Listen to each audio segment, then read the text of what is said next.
Hey everyone, Will here. Today I have to do this video even though it's poor lighting, it's really late at night, and I could do this in the morning with better lighting, but this just pulled me to do this video, and it's about success. Achieving success at whatever you want to achieve success in, whether it's making money, whether it's having a great healthy lifestyle, being fit, having relationships with women or men that you want to have relationships with, and so forth. And so I'm just browsing through this book, The 10X Rule. Oftentimes I have more of an appetite than I can handle, and I get books that I can't bother to finish reading. But I was browsing through this one, and I'm going to read to you this awe-inspiring thing in this book, just on success. And it starts off just explaining, and again, I recommend this book for anyone who wants to achieve success. It just starts breaking myths out there, and for me, a lot of these myths I already understand, but I feel like for most people they don't.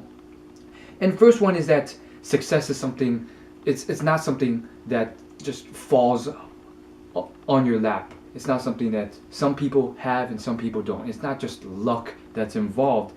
And he illustrates the point by giving the concept of the fact that successful people, they go out and they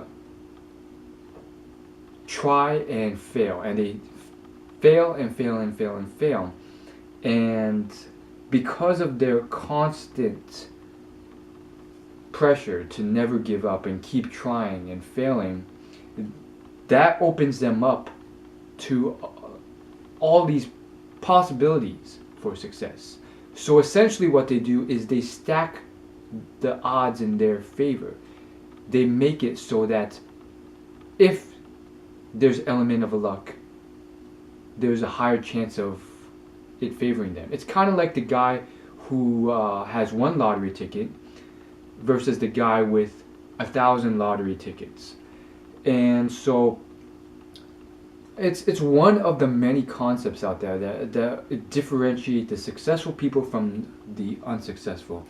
The people who are successful, they don't just try once and then give up. Second thing is that they don't leave it entirely to chance. They try everything they can to stack the odds in their favor. Third thing is the fact that it opens up the myth, and it reveals to you that successful people, they may seem successful like they just tried initially, and then boom, they're gone. They're off to races and they're millionaires or whatever you want to believe. They have their dream girl or whatever. And that's not the truth. The truth of the matter is the fact that they failed and practiced and done all this stuff behind the scene that piles up to tens of thousands of hours of work that no one really notices, because that's not something that's highlighted in the limelight, whether in the news or the media or anything like that. It's just like this guy succeeded and he's successful. But in reality, there's plenty of failure and work behind the scenes, and you don't see it. So now for the amazing examples in real life that this book brings to life. And thank you for watching until now, because you get to see these things with your own eyes. The first one is one I've mentioned before, Colonel Sanders, the guy who made Kentucky Fried Chicken famous. He pitched his idea more than 80 times before anyone bought the concept. 80 times. And just to add on to what was mentioned in the book about this, Colonel Sanders, when he started pitching the KFC idea, he was already like 60 plus years old. He had gone through many business failures. I believe like almost hundreds of business ventures, and he was at least 60 before this started. And that's how you see him. Like if you see any KFC logos, he's pretty old. He has white hair in them. And this is a man who who built this franchise, and now this franchise is $1 billion franchise that's global, and it's exceptionally big in Asian markets, in Asian countries, and it's the McDonald's in that area. Like McDonald's, it tries to compete, but KFC is the McDonald's in that area. Like it's everywhere, and you'll see occasional McDonald's around, which is ridiculous. Next one. Everyone knows Stallone, right? He's done The Expendables, he's done Rocky, the film, and so here's something very interesting about Sylvester Stallone, Sly. So when he wrote the script for the movie Rocky in 3 days, and apparently it grossed over $200 million. But when he wrote this, he had no money, and he couldn't even afford heating for his apartment, and he had to sell his dog just for $50 so he can eat and buy food.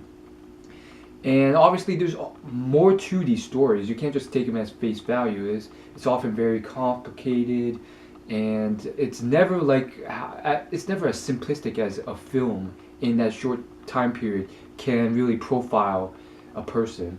So you really have to go through it and probably read the Wikipedia to get a deeper understanding of what Sylvester Stallone had to go through. But it's all very awe-inspiring, and I'm gonna read the Wikipedia about it. I don't know about you, but let's move on to the next final example. Walt Disney. When he proposed the idea of amusement parks, in fact, the whole thing with his animation, it was just like it was very innovative.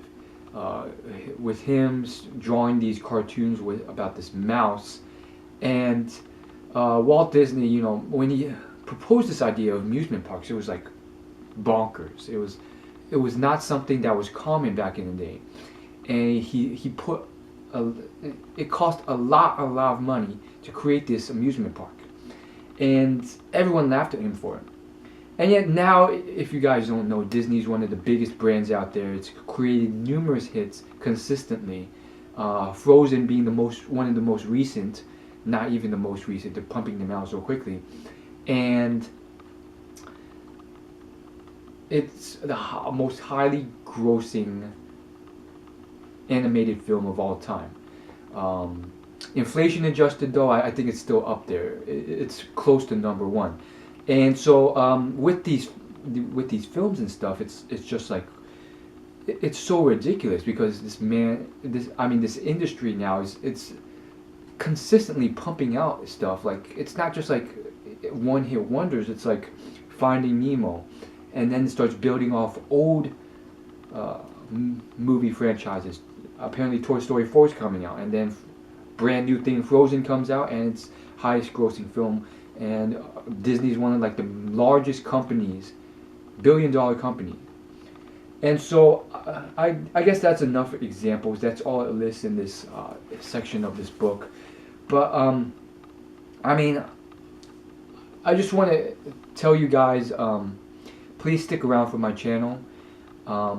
If nothing else, for the books I recommend, because the more and more I read about stuff like this, and about history and science and achieving success, and watching videos from successful people about it, the more I realize it's stuff that you guys can learn and adopt.